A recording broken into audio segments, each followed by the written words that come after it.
नमस्कार, आप देख रहे हैं रियल टुडे। मैं अंजना। आज के मुख्य समाचारों में बात करेंगे, मगर मुख्य समाचारों की ओर बढ़ने से पहले एक नजर सुर्खियों पर। हमास के हमले से ठीक पहले अमेरिका ने इजरायल को किया था अलर्ट, रिपोर्ट में खुलासा। कांग्रेस कैसे लागू करेगी उदयपुर डिक्लेरेशन, एक परिवार से तीन दावेदार टिकट ना दे तो हार का खतरा। बॉम्बे हाई कोर्ट के चीफ जस्टिस की शपथ को गलत बताने वाली याचिका सुप्रीम से खारिज, याचिकाकर्ता पर लगा जुर्माना। आरपीएससी सदस्य के जातिवादी बयान की सीएम गहलोत ने की निंदा, बोले मैं दुखी हूं, सरकार ने इसलिए नहीं किया नियुक्त।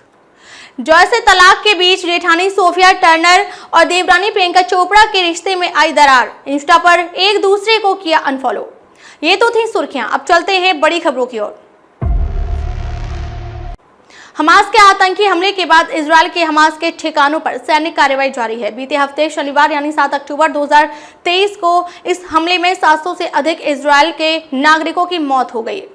इस हमले को लेकर न्यूयॉर्क टाइम्स ने एक चौंकाने वाली रिपोर्ट जारी की है, जिसमें यह दावा किया गया है कि अमेरिका की खुफिया एजेंसी ने ऐसे संभावित हमलों के बारे में इजरायल को चेताया था। इस रिपोर्ट के मुताबिक CIA ने हमास के आतंकी हमले से ठीक पहले इजरायल की हमास की तरफ से संभावित रॉकेट हमले के बारे में चेतावनी दी थी। CIA ने कहा था कि हमास इजरायल पर रॉकेट हमला कर सकता है। हालांकि CIA को भी जमीन के माध्यम से हमले और पैराग्लाइडर से हमले की जानकारी नहीं था, न ही इसके बारे में उन्होंने इजरायल के साथ कोई जानकारी साझा की थी। क्या कांग्रेस राजस्थान, मध्य प्रदेश समेत 5 राज्यों के चुनाव में कांग्रेस उदयपुर डिक्लेरेशन को पूरी तरह लागू कर पाएगी? यह सवाल इसलिए भी क्योंकि कांग्रेस के भीतर कई ऐसे परिवार हैं जहां से तीन लोग टिकट की दावेदारी कर रहे हैं।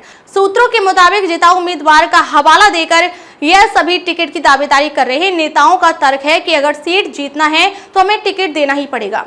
मध्य प्रदेश की तो कई सीटें ऐसी हैं जहां से पिछले 10 सालों से एक ही परिवार के 2 से ज्यादा लोग लगातार चुनाव लड़ रहे हैं। ऐसे में यहां नया उम्मीदवार खोजना भी कांग्रेस के लिए आसान नहीं है।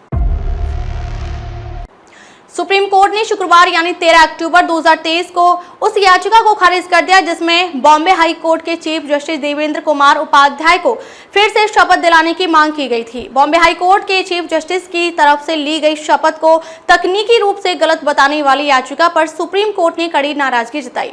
साथ ही अपना समय बर्बाद करने के लिए याचिकाकर्ता पर 5 लाख रुपए का जुर्माना भी लगाया। याचिका में यह भी कहा गया था कि बॉम्बे हाई कोर्ट महाराष्ट्र के अलावा गोवा का भी हाई कोर्ट है, इसलिए गोवा के राज्यपाल को भी शपथ ग्रहण समारोह में शामिल किया जाना चाहिए।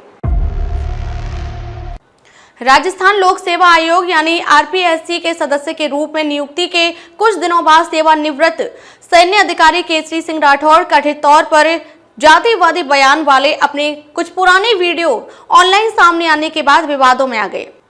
राजस्थान के मुख्यमंत्री अशोक गहलोत ने आरपीएससी के नवनियुक्त सदस्य के पुराने बयानों की निंदा करते हुए इसे पीड़ादायक बताया है। राज्य सरकार ने सोमवार को विधानसभा चुनाव कार्यक्रम की घोषणा से कुछ देर पहले ही आरपीएससी में 3 सदस्यों की नियुक्ति का आदेश जारी किया था।